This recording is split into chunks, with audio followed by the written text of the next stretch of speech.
I know he's dead, but I can sign you up to something that helps. It will let you speak to him. And don't worry, you won't even have to do anything. I'll just assign... Shut up! You click the link, and you talk to it. It mimics him and reads through all the things they've ever said online. The more it has, the more it's him. So, how am I sounding? You sound just like him. This might sound a bit creepy. There's another level to this available. It's starting already. Don't put the on. How many people have seen this episode of Black Mirror? Yes, okay, I love it. This is not the South by Southwest crowd. This is great. So you guys will like it. Go home and watch it. So to give you a quick synopsis, there's a woman who loses her husband unexpectedly and then learns of a service where she can speak with him on the phone, text with him, and it gets creepier from there. I won't ruin the ending. But what's even more provocative is that the technology underpinning this episode, most of it is already here. How many people have thought about their digital afterlife in some form? Wow, okay, so more than have seen the episode, which I love. It's great.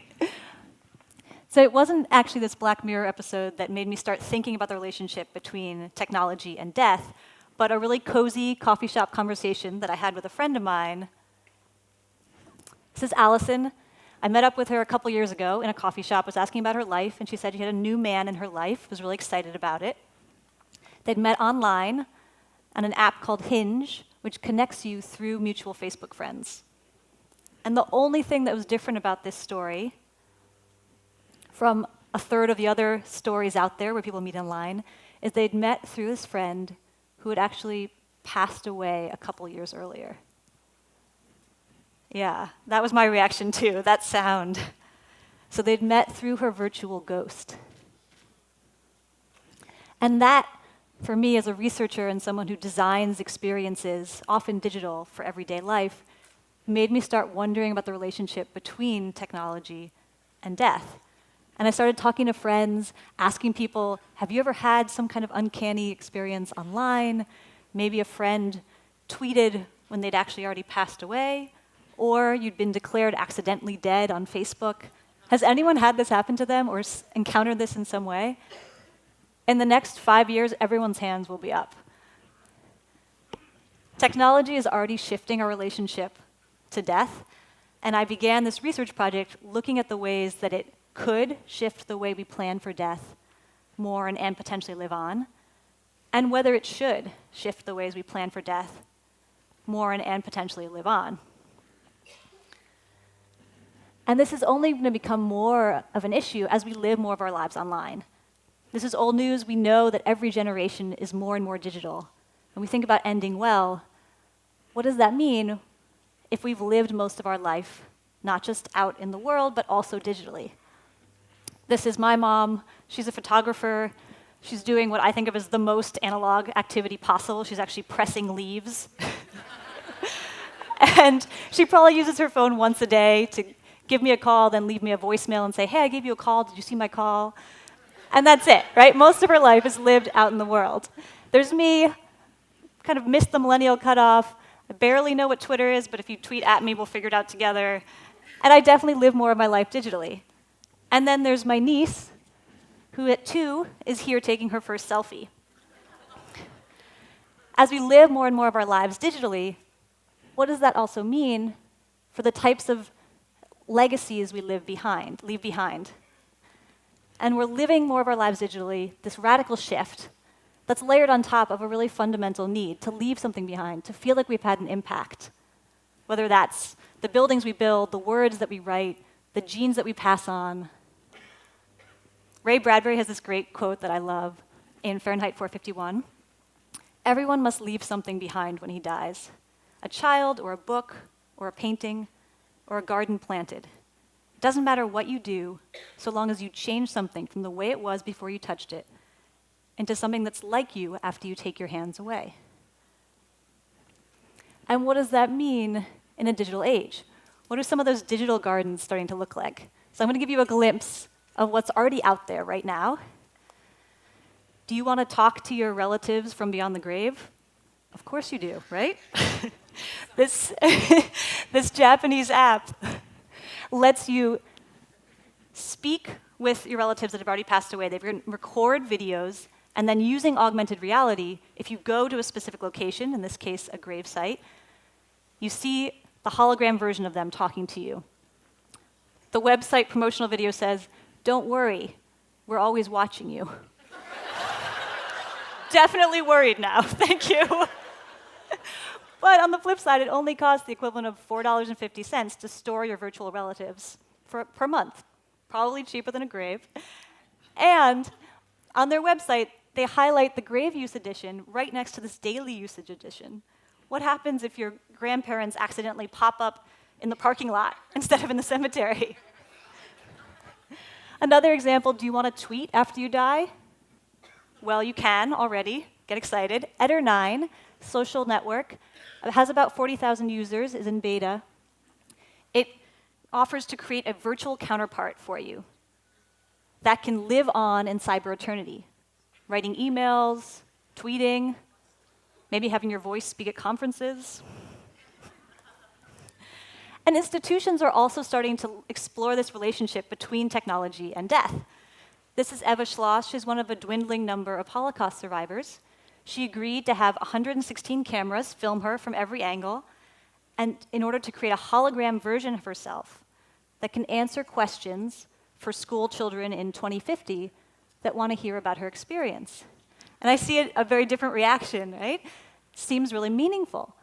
So some of these examples maybe inspire feelings of creepiness, but some could be inspiring, comforting, creating a new way to harness digital technology to embody memory. And individuals are also starting to explore how to use technology to mourn or to connect with those that have passed on in different ways. This is a woman who lost her best friend, Roman, next to her in that photo. Unexpectedly, he was hit by a car. And instead of mourning the way we might traditionally think of mourning, she decided to bring him back to her. They used to text every day. They worked together. So she created a chat bot. She was working at an AI startup, created a chat bot that allowed her to chat with Roman Bot. Yep. And you can read the transcript of their conversations if you go check this out after. It's amazing. She said, he gave her really good advice. He's misspelled the same things he'd misspelled in life. How many people find this creepy? And what about potentially comforting? Could you imagine? Yeah, or somewhere in between. Potentially both. Yes. And this is just the beginning. Imagine you want to speak to grandma, but grandma's passed away, and so you call up on the phone Grandma Bot, and you have a great conversation with Grandma Bot, but you also want to see grandma. You're used to talking to her in person, so you go to the park bench where you always used to meet up with grandma, and you, using augmented reality, can speak to the hologram version of Grandma Bot.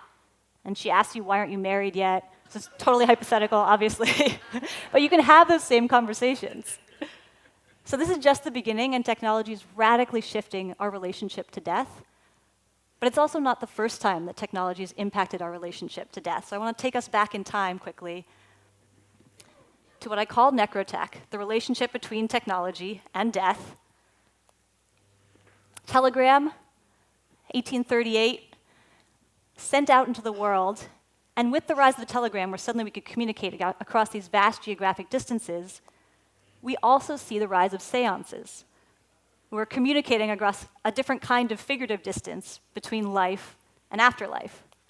Photography, freezing life mid-moment, also coincided with the rise of bereavement photography, all the rage in the Victorian age, where people would pose those who had already passed away as if they were living. So this is one of my most favorite and least favorite photographs ever, because one of those toddlers is alive and one of them is not. Creepy, comforting. As we explored space and pushed even further outside of our solar system, It also renewed an interest in the 20th century in time travel and this idea of traveling back in time to visit past versions of yourself. And here we are today, where we can text easily, immediately. We have technology that can mine our voice and potentially recreate it. And we could chat with Roman or Roman bot. Bring us closer to that Black Mirror vision in some cases, the creepy, but also potentially the comforting. Some people are really excited about this. Ray Kurzweil is a futurist who thinks that we are going to look back at the idea of just having a physical body and that being our end when that dies as an old school idea. And some people are less excited about this. I'm sorry, Mom. But wherever you fall, I think it's worth acknowledging what a profound impact technology could have on our relationship to death. What will we find comforting? What will we find creepy? Let's be intentional about how we bring Necrocheck into the conversation about ending well, because for some, it's already a conversation about never ending. And I'll just end with one of my favorite quotes from one of my favorite curmudgeonly poets. Philip Larkin wrote this near the end of his own life. "At death, you break up. The bits that were you start speeding away from each other forever, with no one to see." He wrote this in 1973, never thinking that the bits that were you might actually be bits. And that instead of speeding away from each other, they might actually linger on for us to speak with, interact with, and potentially live with.